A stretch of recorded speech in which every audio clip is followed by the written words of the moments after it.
Aquarius. People have not been born yet with this signature. It doesn't exist. But luckily, I can tell you a thing or two about it. The incoming age, the age of Aquarius. This, however, is going to express itself. The energy of Pluto in Aquarius will express itself in the opposite polarity of Leo. The sign of the personality, the individual personality. There's an ego, and the ego has 12 personalities: Aries, Taurus, Gemini, Cancer, Leo, Virgo, Libra, Scorpio, Sagittarius, Capricorn, Aquarius, and Pisces. 12 personalities, the 12 faces of God. Pluto in the sexy sign of Aquarius, masculine fixed air, its opposite polarity, Leo, the sign of the personality and individuality. As I drink this delicious pineapple martini, how appropriate. I, oh my God.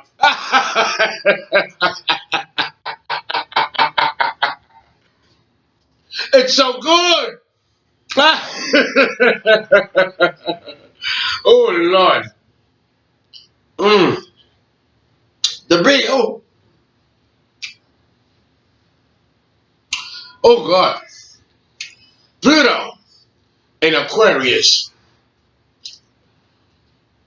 It was a different time. It was the age of awakening.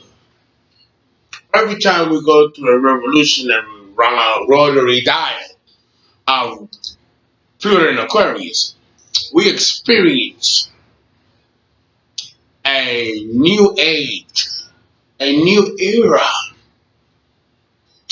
Every 248 years, we have a period of Aquarius, of the Aquarian age, expressed through its opposite polarity, Leo.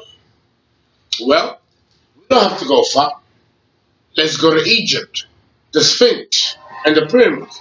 That was built at the time of Aquarius, expressed through the polarity of Leo, which is why in Egypt you have the Sphinx and the pyramids and all the lion symbols. That was in the age of Aquarius, expressed through Leo. Look at the historical anthropological records here on Earth according to the rotary dial of the transcendental planets around the dial. Right? Now, also understand that Aquarius is quirky, sexy, but eccentric. My hair looks like electrical antennas which connect to the cosmos, and we get high octave intelligence that the world and the planet has never seen. There can be eccentric and crazy people because we tap into energies and intelligences that are out of this world that humans really don't have business tapping into unless they're being guided by a priest that will usher them bits and pieces of such knowledge. Pluto in Aquarius.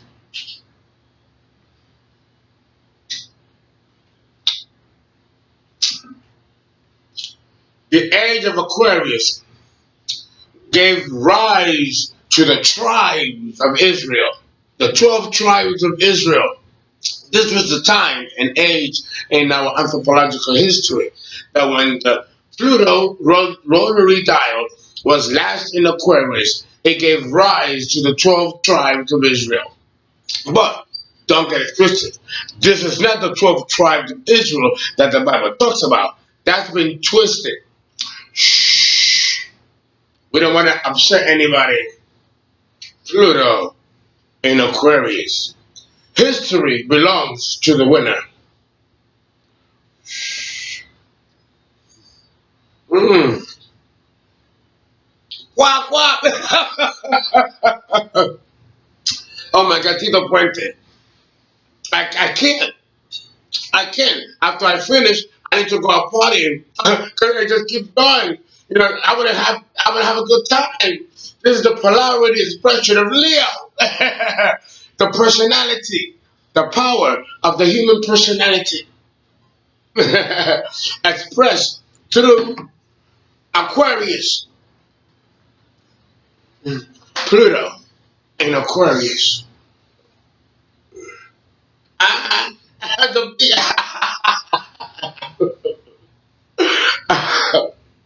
uh, long live individual personality, and that's going to come into the fore in the age of Aquarius, where individuality and uniqueness of personality will be more important than the whole, and vice versa. Because the pendulum always swings both ways. Pluto in Aquarius.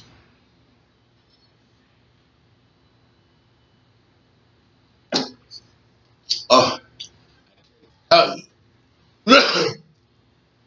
How delicious this pineapple gin martini is. I just can't tell you. Is there more gin out there? The bottle of gin gotta be somewhere. My brother there, KJ. My brother KJ, thank you so much. It's so delicious. I gotta have a pipe. Thank you, boss man.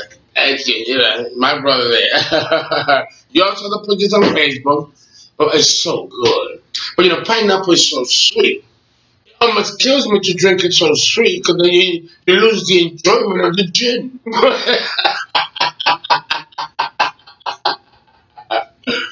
You understand that when you have the Aquarian age, it's not like you're gonna see spaceships and Martians. And the Aquarian age is gonna hit very regally.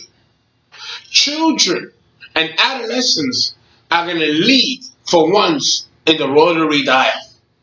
Usually it's the adults. It says in the Bible, and when the Son of Man cometh, the children shall run and shall lead. Jesus says in the book of Matthew, let the children come, for they shall symbolize the kingdom of heaven. And it says that when the Son of Man reaches the kingdom of heaven, they will be like children in the playground. This is what I'm telling you. So the age of Aquarius, expressed through the polarity of Leo, will show a rise in the adolescents in our population and young people in particular. Pluto in Aquarius. The bee. Get ready, the young shall lead the old, and personality, for once in the cycle, will be more important than the whole. Ah, mm, yes, we are expressions of God, but we have individual and unique personalities, which is also an expression of God, and that should be celebrated, and it will, once Pluto enters Aquarius. I This is my time. Y'all know I'm all Leo. So I'm running time for the Aquarian age. So people like me are going to symbolize the new and incoming age of Pluto in Aquarius. Mm, mm, mm.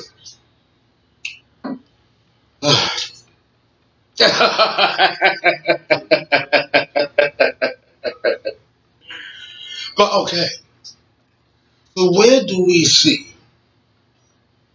Pluto in Aquarius and the rotary dial of anthropological history? Well, it's very simple.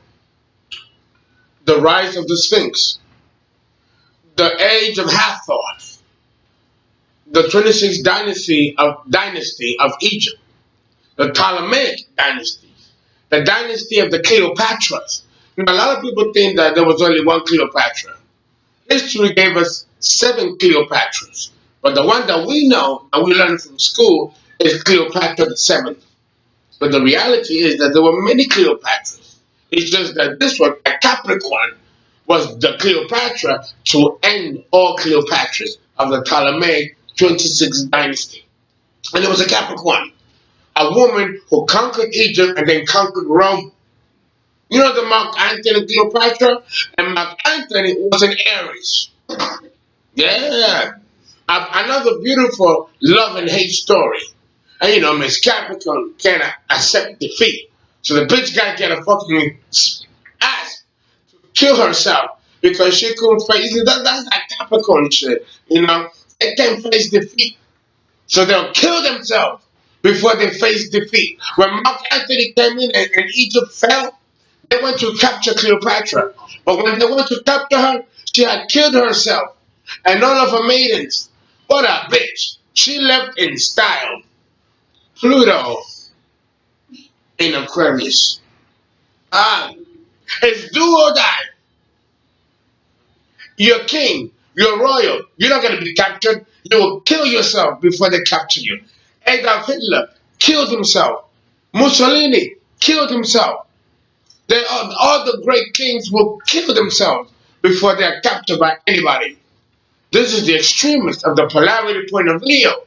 Pluto in Aquarius. Oh, so in this age, you're going to see a lot of martyrs and a lot of radical extremists. No, not that much different from Pluto in Sagittarius. Oh yes. Oh yes. Oh.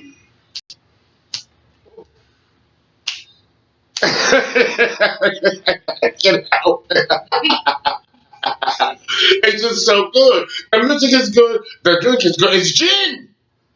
It's gin. I mean, yeah, it's the devil's drink.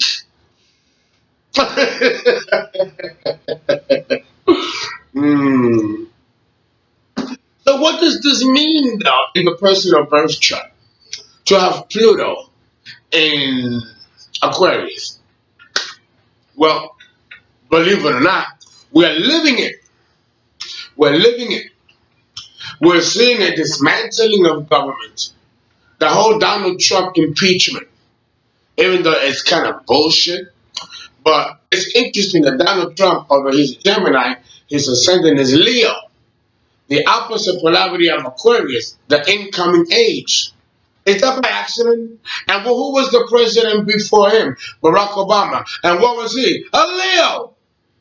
Again, the polarity expression of Aquarius to Leo. So all of you Leos that you felt that you weren't important or that you were insignificant, get that shit out of your mind.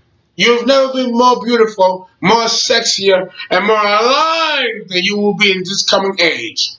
Because Leo is all about you, as it always is. And it will be expressed through the polarity point of Aquarius. That's where the energy is going to come from.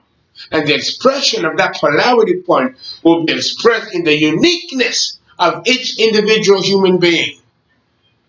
And that's what's going to be more important in the incoming age than in any other time in our rotary dial history, which spans 248 years as a short count and 28 and 26,000 years as a long count when we add the precession of the equinoxes.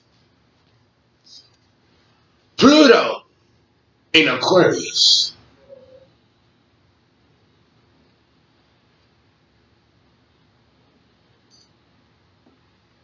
So understand that you have something, you have information here.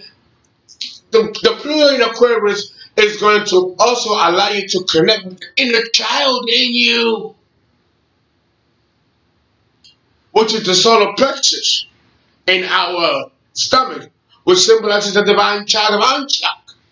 The solar plexus, the deep body in the middle pillar of the tree of life.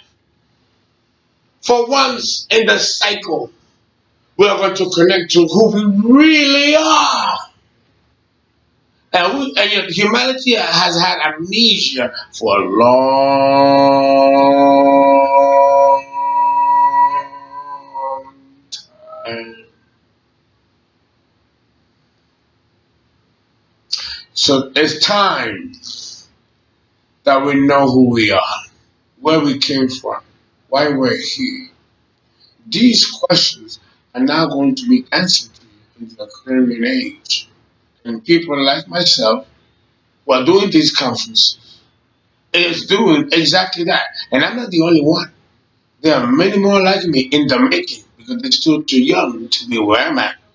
But the day when I'm no longer in this planet, they will take my place. And they'll be far better than you think I am now. So understand that the children, for one, are lead the old. So pay attention to the young population in this coming era. They're going to hold the Holy Grail. And they don't have to share it if they don't want to. Pluto in Aquarius.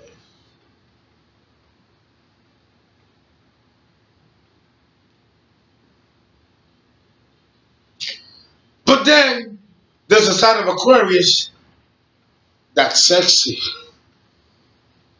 that's almost evil, diabolical. Mm, Let me sit on that one. Aquarius is bisexual, androgynous. It can be masculine and feminine. Very rarely will he be feminine though, or will you see it? You gotta be someone special for you to see his inner feminine. I don't think he likes seeing himself any more than anyone pulling it out of him. But he could. But that's okay. The masculine polarity suits us well. No better example of masculinity than you find in the sexy sign of Aquarius. You just can't fucking go wrong. The energy expresses itself in the female Aquarian quite differently.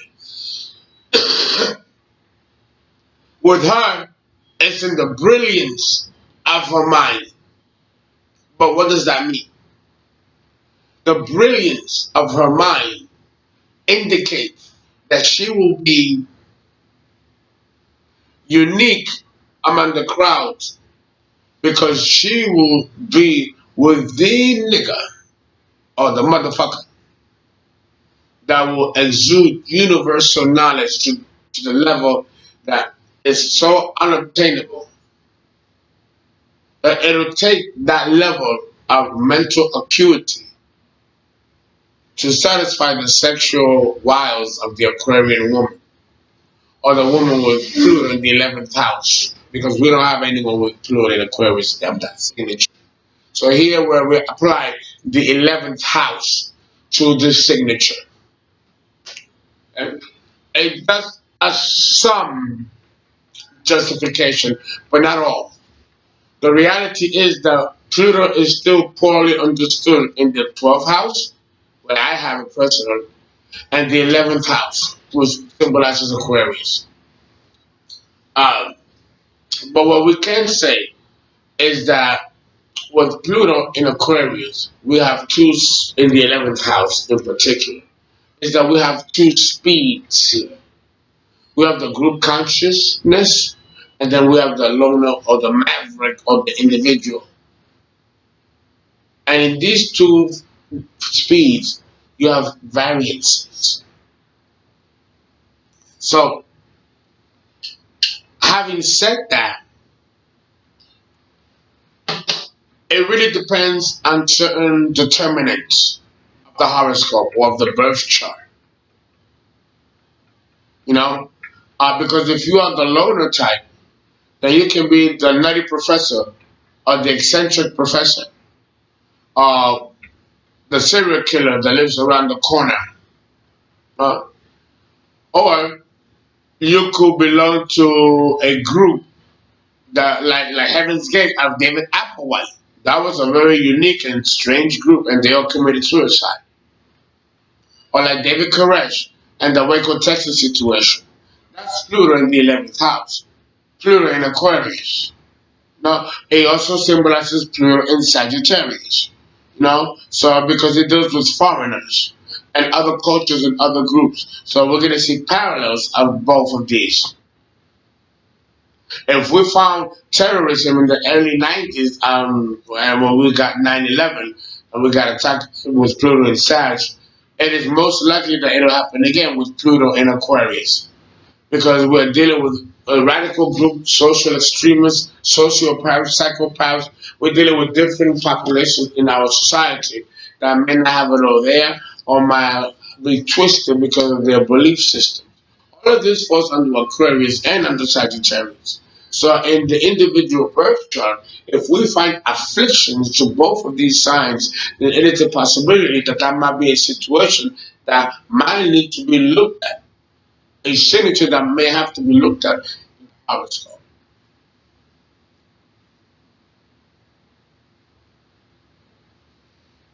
Pluto in Aquarius, or the 11th house. Mm. Oh. Mm. It's so good. Mm. If we're dealing with the group consciousness, if we go that direction, we see the rise of secret societies, the Illuminati, the Order of the Golden Dawn, Skulls and Bones, and other such societies. Those are Madame Blavatsky or Aleister Crowley, the rise of the mystery schools. This was rampant in the age of the Sphinx and the pharaohs of Egypt.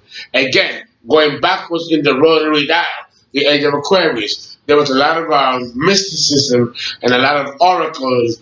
And this heralds the Hellenistic period, if you remember reading that from your high school. That also fits that era. It was the okay, that was Aquarius.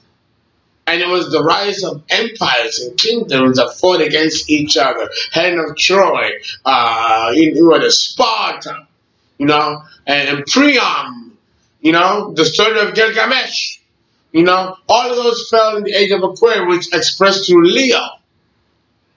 And we are now re-experiencing that dial return. We call that a dial return. So what occurred back in the age of the Sphinx will repeat itself in the incoming age, but on a higher level in the revolutionary rotary dial of the spiral ladders of Jacob's ladder, which brings us higher in consciousness as a humanity. This is the level of consciousness that humanity is heading. And this is the spiral upward. This is the symbol of the Tower of Babel. Now, going upwards in revolution in a spiral format, so that one day we can leave the animal nature of who we are, which is what the zodiac means, zoo, animals. We are here to transcend our animal nature and become back or return to being God. But that means replacing the gods that are above us.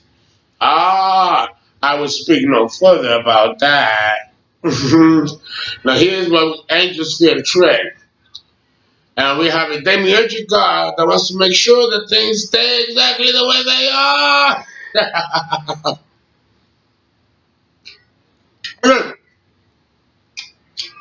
I can't talk too much about that.